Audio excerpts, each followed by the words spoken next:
Hey guys, welcome to the 28th C# tutorial that I'm making for the new Boston. And in this tutorial, I'm going to be showing you how to use structs or structures.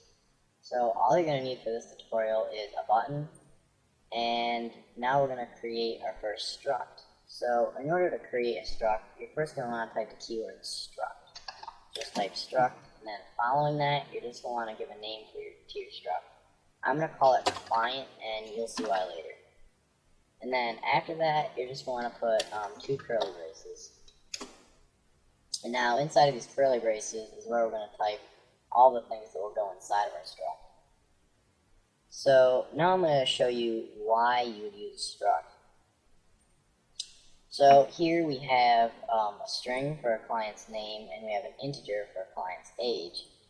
Well, say we wanted to create another client, so we'd have to copy this and change this like client1 and change all this. Well, this isn't too bad for only having two clients and only having like a couple properties for each client. Like all we have is age and name.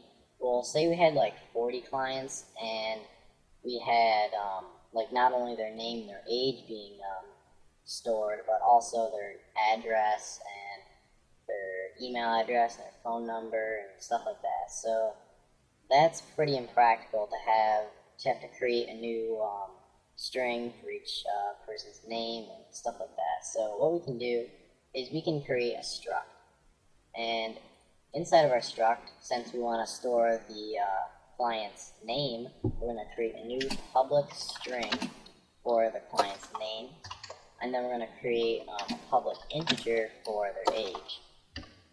So basically what this struct will allow us to do is will allow us to store the client's name and age right inside of the struct.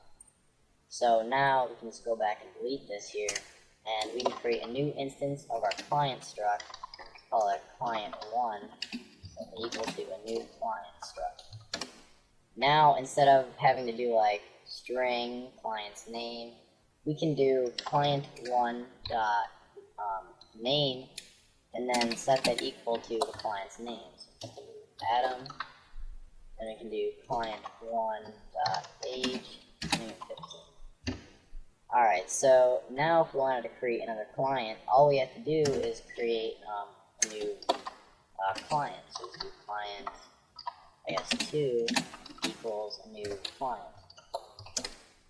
Then we can do client1 dot name equals Joe, and we can do client 2 since this is the second client. We can do client 2 dot age equals 27. Alright, so now as you can see, this is a much more organized way to store your client's information. Also, you can access it much easier. And inside of structs, you can have methods. So say we wanted to create a method so that it will clear all of the client's information. So we'll just make it this be a void, and we'll call it clear client info. So now we can just do name equals an empty string, and do age equals 0. So now that we have this method right here, if we want to clear the client's information, we don't have to do like client1 dot name equals an empty string. We can just do client1 dot clear client info, and that will just clear out all the client's information. You can also add properties and indexers to your struct. You can also add events as well, but we haven't learned that yet. So you can also add a constructor for your struct. So do ctr, and here we have a constructor. But when you have a constructor, if you have any fields, and a field is just a variable, if you have any fields right here, then we have to set those equal to something. So we're going to do name equals nothing, and we'll do age equals 0, or otherwise we'll get an error. Also, when we create our struct, it must pass at least a parameter. So we'd have to do like string, I guess, name, And then we can do this name equals, oh, make that lowercase so I don't get an error. But yeah, so you have to have at least one parameter so that there'll always be a default parameter, or there'll always be a default constructor where it doesn't set these equal to anything. So now if we do a new client, and now we can either do the option of passing no parameters through and it doesn't do anything with the variables inside of it, or we can pass a string, the name through, and it will automatically create a client for us. Also, structs cannot inherit from classes or another struct. So say we create another struct here, like, I don't know, my struct. We would get an error if we tried to inherit from this struct. Yeah, well, IntelliSense won't even let us, so yeah.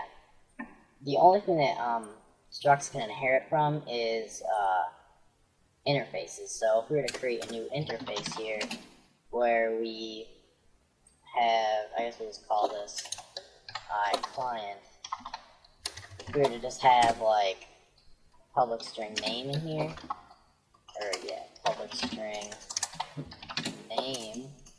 Say we had like a whole bunch of different types of clients, like a whole bunch of different client structs. Well, then we could just use this iClient interface right here, and we could use, well, I put all the different properties in here, but yeah, we could use all these properties from the interface. So I think that's pretty much it on structs, so see you guys.